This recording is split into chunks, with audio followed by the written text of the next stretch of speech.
Today we're going to continue in Hebrews 12:15. The Bible says, "See to it that no bitter root grows up to trouble you and defile many." Let's take that apart, and then I'm going to give you some application. First of all, we're talking about something that's deep-rooted, no bitter root. So it's very, very deep, and it's going to be there. It's something that's been there a long time. And notice that it causes trouble and defiles many. When you have bitterness, which is what we're talking about, that bitter root, when you have bitterness, then it's something that you're going to spread around to many, and many are going to be brought down because of you and the things you talk about. So, okay, what is bitterness?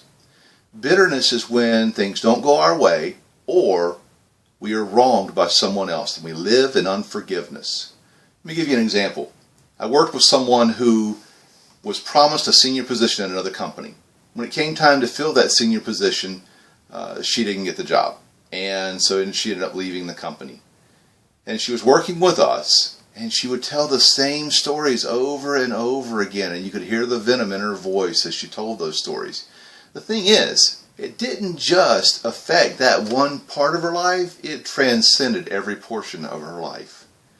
Bitterness had just taken over her life. Told the same stories all the time, and here's where you can mark bitterness. Are you telling the same stories over and over again? Or is someone else telling those same stories? Can you spot that in someone else? What happens is you're stuck. You're stuck right there in the past. Wherever that happened, mark it down. You're stuck right there. You got to root it out.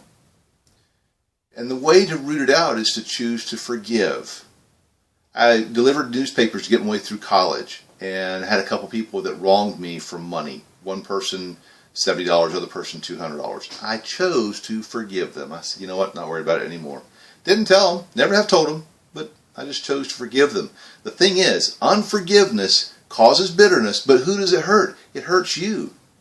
Do you think those two people that cheated me out of money care a whim about what I think, or that I had held on to that for a little bit? No, they didn't care at all. Didn't care at all. So, let me give you an application. Here's how we get bitterness out. I got this from a secular person. It didn't even come from anybody religious or Christian at all, but it works. On a piece of paper, write down the words, "I forgive." And believe me, the thing that you're bitter about is going to come to the surface right away. Choose to forgive. I forgive so-and-so for whatever they did.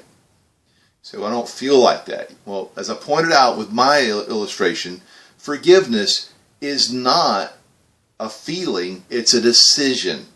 Did I feel like forgiving those two people that cheated me out of money? No, I really didn't. But I did. I forgave them anyway. Forgave them, and you know what? It has no power over me at all now. When you live in unforgiveness, that thing that you don't forgive has power over you.